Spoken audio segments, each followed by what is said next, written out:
இந்த இடத்துல இருக்கிற வேலை ரொம்பவே சிம்பிளா இருக்கும். அதே மாதிரி வருஷத்துக்கு உங்களுக்கு 8 கோடி ரூபாய் வரைக்கும் சம்பளமும் கிடைக்கும். இந்த லைட் ஹவுஸ்ல வாட்ச் கீப்பிங் பாக்குற வாட்ச் கீப்பர் சூப்பர்வைசன் பண்றதுக்கு யாருமே இருக்க மாட்டாங்க. அதனால எப்ப வேணுமோ நம்ம எந்திரிச்சு வேலை பார்த்துக்கிட்டு படுத்து தூங்கிட்டு ஜாலியா இருக்கலாம். நமக்கு தேவையான சாப்பாடு, இன்டர்நெட் எல்லாமே நமக்கு அங்க கிடைச்சிடும். இங்க இருக்கிற முக்கியமான வேலை என்ன அப்படின்னு பாத்தீங்கன்னா, இங்க இருக்கிற லைட் ஹவுஸ்ல இருக்கிற லைட்டையும் கம்யூனிகேஷன் டிவைஸும் ஒழுங்கா இருக்கான்னு செக் பண்ணா மட்டும் போதும்.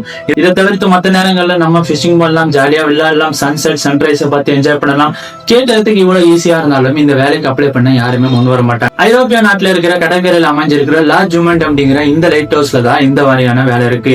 இங்க இருக்கிற முக்கியமான சேலஞ்ச் என்ன அப்படின்னு பாத்தீங்கன்னா, வருஷம் ஃபுல்லா நம்ம தனியா வேலை பார்க்குற மாதிரி இருக்கும். அதை விட முக்கியமான ஒண்ணு, இங்க வர ஆக்ரோஷமான அலைகளும் திடீர் புயல்களும் தான்.